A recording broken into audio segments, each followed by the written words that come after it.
The end of the season is near, and April was full of finals all over Europe.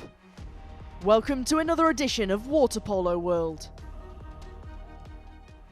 In this episode, the Euro Cup Women's Final, the Challenger Cup Final, the World Cup was played in Montenegro, but we start with the Regional League Final Four.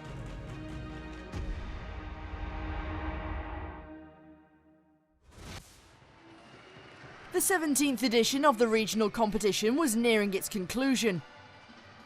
The top 4 teams from the Regional Water Polo League came together in Herceg-Novi for an action-packed 2-day tournament finale at the end of March. Thanks to the top spot in the league phase, the Montenegrin Jadran secured the Final Four hosting duties.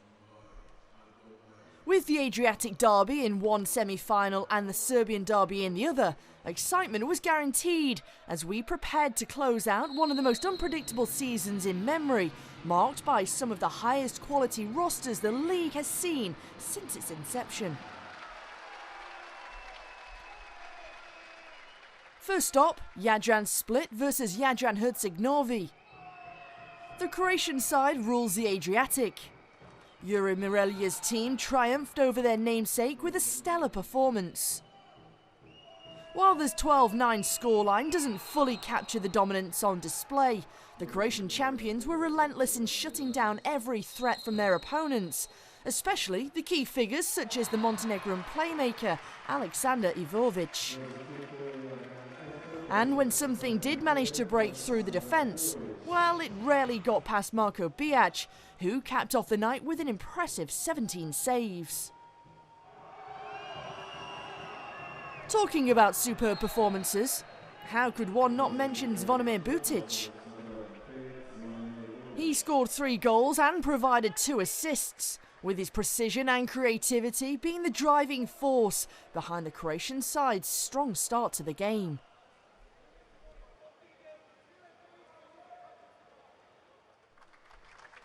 Butic netted the first 2 goals and then set up the next 2.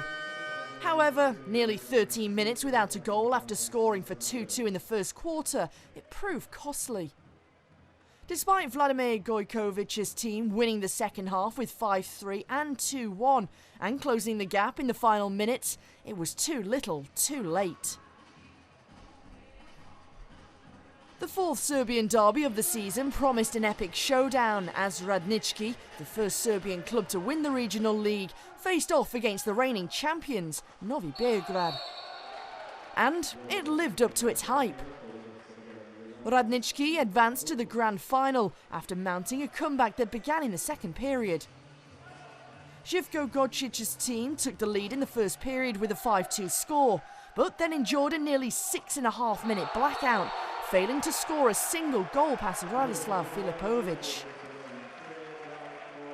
Radnički regrouped and displayed a completely different side of themselves, showing no mercy once they took the lead for the first time at the start of the third period.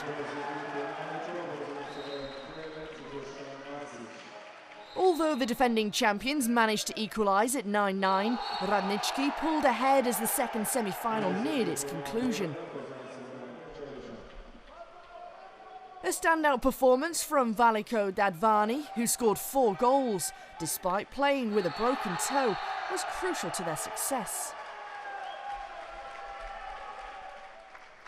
So we have our finalists and our bronze medal winners.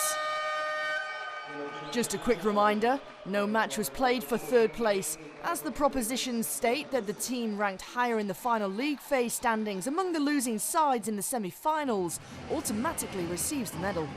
That means the bronze went to the host of the tournament, Jadran Herceg-Novi. Fast forward less than 24 hours to Saturday, the final day of the tournament marked on the calendar. It all came down to this. Can Jadran, reaching their 4th consecutive final, finally claim the regional trophy they've yet to win, making it 4th time's a charm? Or will Radnički seize the title after 5 years of waiting to claim the regional supremacy? We received the answer sooner than we anticipated.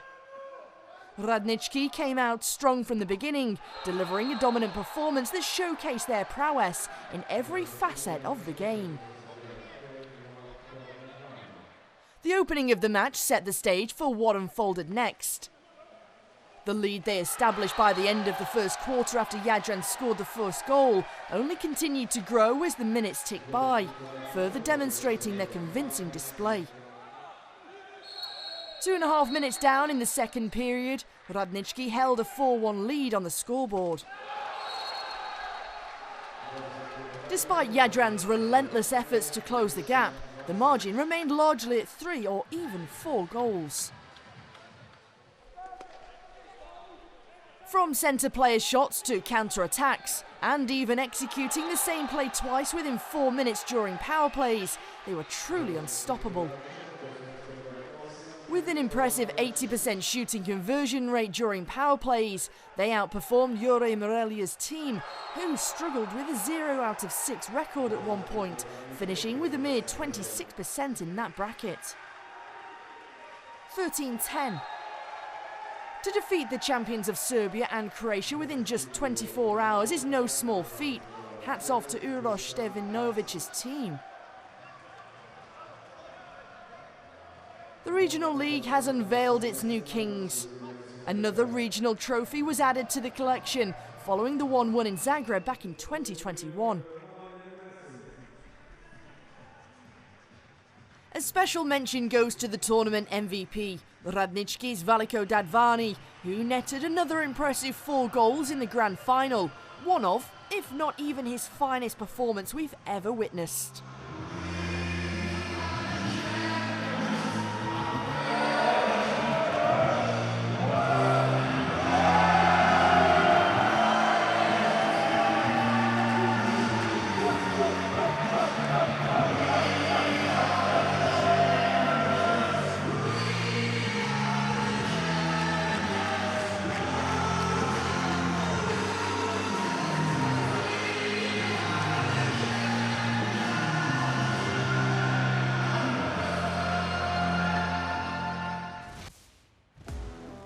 It was a final to remember, a dramatic night in Amsterdam. A buzzing Slotterpark Bad Arena crowd under the Saturday night lights ready for one final showdown of the Women's Euro Cup in 2025. The 32 minutes as the last obstacle on the way to glory for Dezan. Or from Trieste's perspective, 32 minutes of hope. Given the excitement of the first leg, with Dezan securing the 10-9 with less than a second left in Trieste, our expectations could only soar from there. It was a do-or-die from the first quarter. Goal after goal without a significant head start going into the second quarter. Dezan 3, Trieste 2. What initially looked like the quarter where the Dutch side would extend their advantage and boost their confidence was swiftly nullified by Trieste, a team that had already shown their resilience in the first leg. The pattern repeated itself as Dezan's 3 unanswered goals were soon matched, leaving Trieste with just 1 goal behind yet again. The third quarter is usually the one where the match begins to take shape towards its final outcome. And that's exactly what unfolded in Amsterdam within the penultimate quarter. It was a turning point. Nearly 15 minutes without finding the back of the net proved costly for Trieste, as Dezan maintained their momentum throughout. Power plays, quick-fire shots, attacks from both left and right, you name it. Counter-attack, 6-on-5s. The Dutch team's offensive display was flawless, firing on all cylinders. 5 consecutive goals. Not a bad run to pull away, huh? Especially when it says 11-5 with only 8 minutes to go. The title already in touching distance. The Italian side could only settle with consolation goals, 3.5 minutes to go, 2 of them to be precise. But the winner was already decided. Despite a brave effort from the Italians, it was Dezan's night.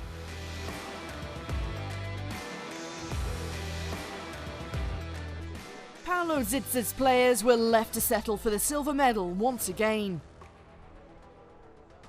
14-7 as a testament to a dominant Dutch display in the finale. Unbeaten across the entire European season, they also made history as the first Dutch team to claim the coveted Women's Euro Cup trophy. Takiwa Sam was the first name for Tizan, firing 4 strikes into Fabiana Sparano's net. But the defensive display was just as remarkable. So is their whole historic European chapter.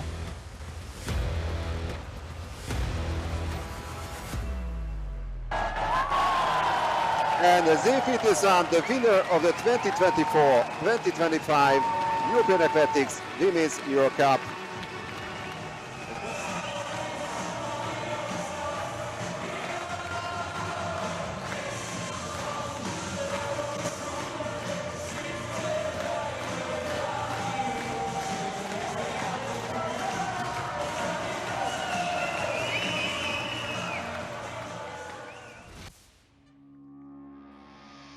The first game of the Challenger Cup final was played in Vilnius. Zybos lost in the semi-finals last year against Galatasaray, who became the winners of the competition. Donk, on the other side, came into this final without a loss in the entire competition, 6 wins and 1 draw. In the semi-final, they have managed to beat Sliema with 30-29 after 2 matches. Both teams started well. After the first 8 minutes, it was the Dutch team that was leading 2-3.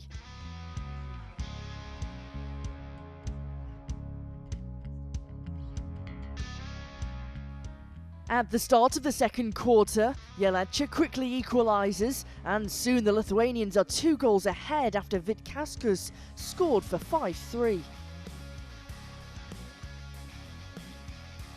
Zaibas managed to retain the 2-goal advantage until the end of the second quarter. Bakulu concerts the penalty for 7-5.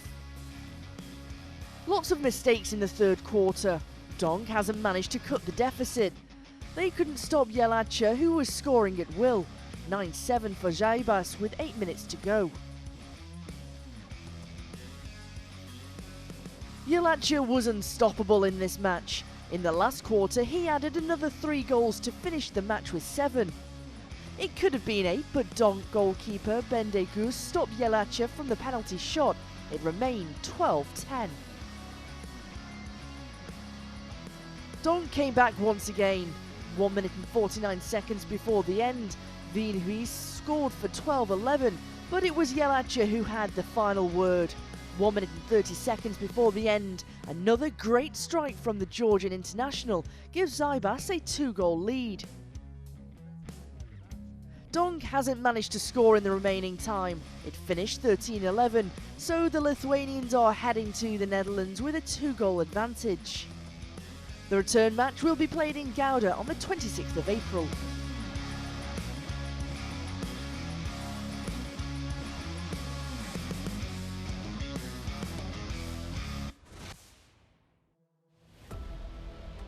The super final of the Water Polo World Cup was played in Podgorica, Montenegro. The finalists include Germany and the Netherlands, who qualified at the Division 2 competition that was played in Turkey last December, and 6 nations, Spain, Hungary, Greece, Montenegro, Croatia and Japan, that have earned the qualification in the Division 1 competition played in Otopeni in January. 3 days of fierce competition started with the quarter-finals, and this was the lineup. It was Spain versus Germany, Hungary versus the Netherlands, Greece were facing Japan, and Montenegro faced Croatia. There were no surprises in the first 3 matches. Easy victories for Spain, Hungary, Greece. The final match of the day was a different story. Montenegro, led by Fejan Savic, had 10-8 in the last quarter, a couple of minutes before the end of the match. But Croatia came back, carried by Lauren Fatovic, who scored 6 goals in the match, including this beauty, a couple of seconds before the end of the match. The Montenegrin's goalkeeper Andrić was also excellent during the match, and that could not stop Fatovic, who has managed to hide his intention until the final moment. 11-12 for Croatia, and they were through to the semi-final. The semi-finals were Hungary versus Greece. Spain were facing Croatia. The Hungarian coach Zsolt Varga brought a squad without several important players, eager to test the younger players. They were playing well in the first two quarters of the semi-final against Greece, but the more experienced squad managed by Theodoros Vlachos turned it around in the last two quarters. It finished 14-18 for Greece. First of all, I'm satisfied the way we played and the passion that my players had and how concentrated it was today in this game. And second is, of course, that we qualified to the final because it's the final eight of World Cup, and why not is important to play in the final. And one more reason is that we came here with 4 or 5 new faces, first time participating in this team, playing this team. So for this team it's important to have these small steps forward for the future, because we just started to organize the future next 4 years, and we want to see things, first of all things from this team, and I'm satisfied that too early I can see that still we have the quality and the passion and the wish to win. So I'm satisfied for this, and of course tomorrow is a final, and why not? We will give our 100% to leave from here with first position. The other semi-final was the repeat of the European Championships final from Zagreb last year. Spain was the favourite against Croatia. Coach Ivica Tukak used this tournament to try new players, like 17-year-old Sušić. Spain was leading from the start. It was 8-6 after the first quarter. Croatia had difficulty stopping the Spaniards, who were scoring from outside at will. It was 14-9 for Spain after 2 quarters, and that advantage stayed until the end. It finished 19-14 for the team led by David Martin. Alvaro Granados scored 7 and Sanahauja 4 for Spain. Play against Croatia always is very, very nice and very difficult. It's a very great team. I think that today we're very, very good in attack. Our shooters, Alvaro, Munari, Sanahauja, they are very confident and very strong for the Croatia defense. But I'm very happy. It's the beginning of the Olympic cycle, but it's very important for us to start with a good feeling. For us, it's very important that the Granados, Sanahauja, has good spaces for his shooters. We work every day in this way, and I'm happy because after in the game, you can really see that the game every day is reality. So very happy, but tomorrow will be another war. Hungary and Croatia were playing for the bronze. In a closely fought battle, the Hungarians were leading 14-12, 5.5 minutes before the end of the match after this Vigvari counter-attack. Fatovic from 5 metres and Lonchar brought Croatia back. It finished 14-14. In the penalty shootout, the Hungarians had more concentration, and in the end it was Los Vargas' team that took home the bronze medal.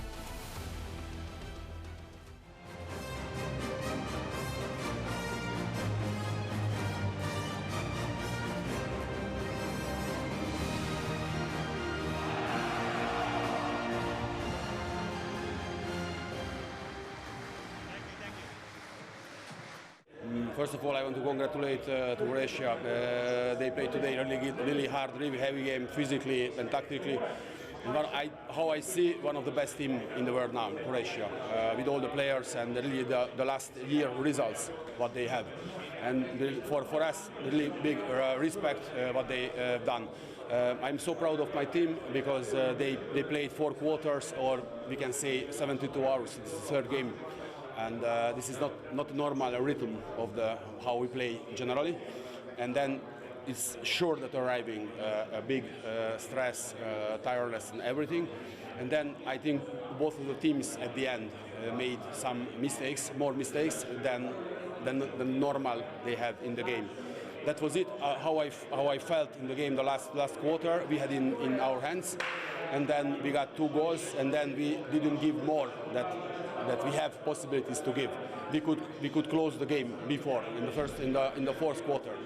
But okay, it was the end, and it was penalties. It was maybe more exciting for the supporters and who saw in the television, and it was that.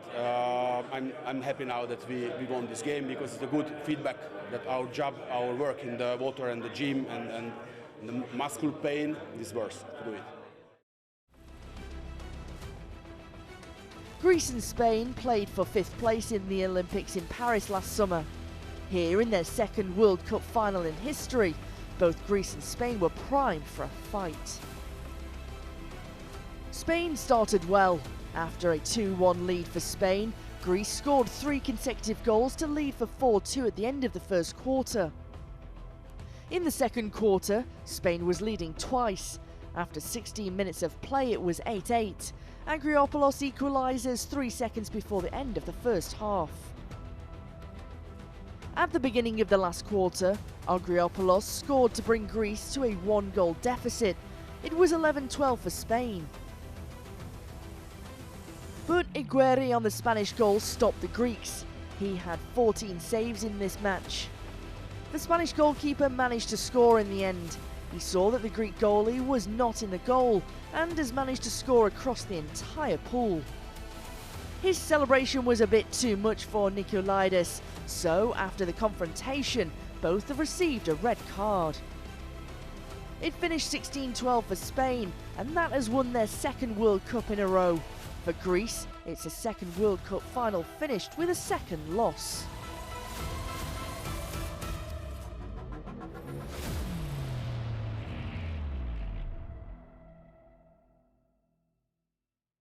Congratulations to Spain, they deserve to win the gold medal. 3 days they played fantastic.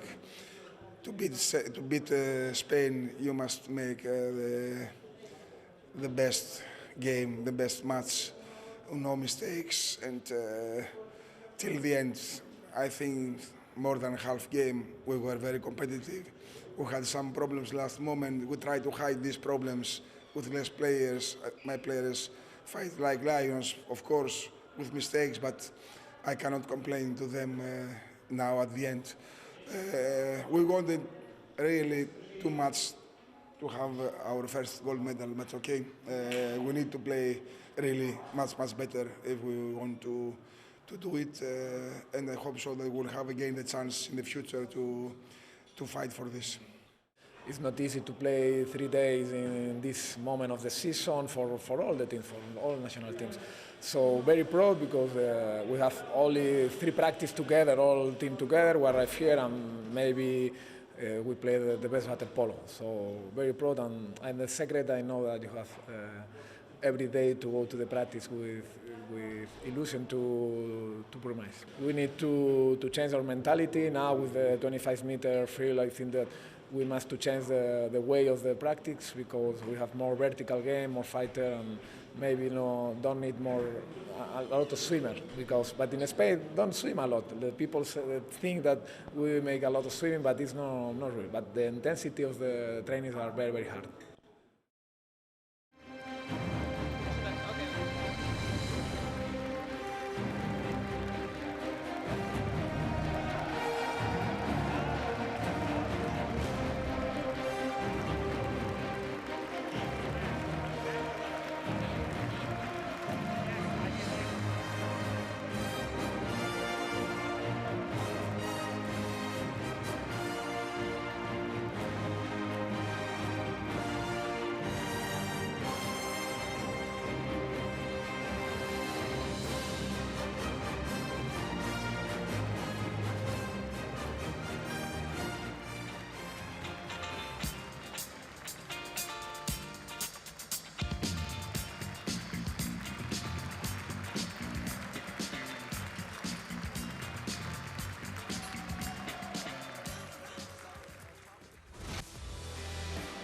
That's all for this edition of Water Polo World. Next month is the Women's Champions League Final Four, a preview of the Men's Champions League Final Four, and we get a glimpse into the future.